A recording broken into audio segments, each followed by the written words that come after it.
আসসালামু আলাইকুম দর্শক, তো বরাবরের মতন আবারও চলে আসলাম পদ্মা নদীর। তো আপনারা দেখতে থাকুন আজকে আমার রিজিকে এই জোয়ারে কি মাছ আছে।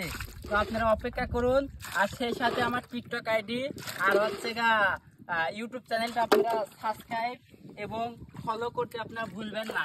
তো আপনারা দেখতে থাকুন আপনাদের রিজিকে অনেক বলেছি, আজকে আমার রিজিকে কি আছে আপনারা দেখতে থাকুন।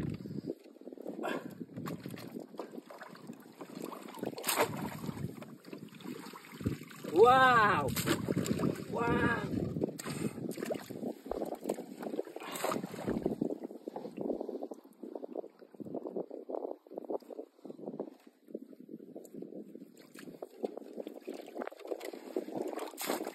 দর্শক বন্ধুরা, নৌকাটা আমার মনে হয় চেঞ্জ করা লাগবে, নৌকাটা আসলে ছোট হয়ে গেছে।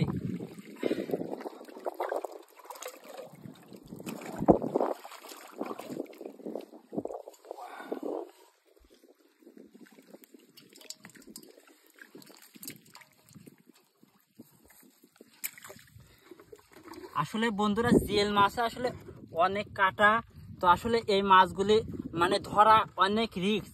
আসলে এই যে আপনারা দেখতে পারতেছেন যে এই মাছটা আসলে আমাকে অনেক জ্বালাচ্ছে। তো এই দেখেন জিএল মাছের যে কাটাটুক, এই কাটাটুক যদি আপনার এই লোগে যায়, আসলে আপনাদের আমি ভালোভাবে দেখাতে পারতেছি না।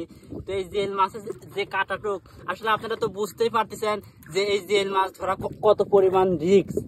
এই কাঁটাটুক যদি আপনাদের হাতে এই পয়জনটুক যায়, আসলে যে খাইতে সেই বুঝবি যে আসলে এই কাঁটার হচ্ছে মজাটুক কি। তো সেই সাথে আমাদের ভাইরাস মার্কিন চ্যানেলটা আপনারা ফলো করে পাশে থাকবেন।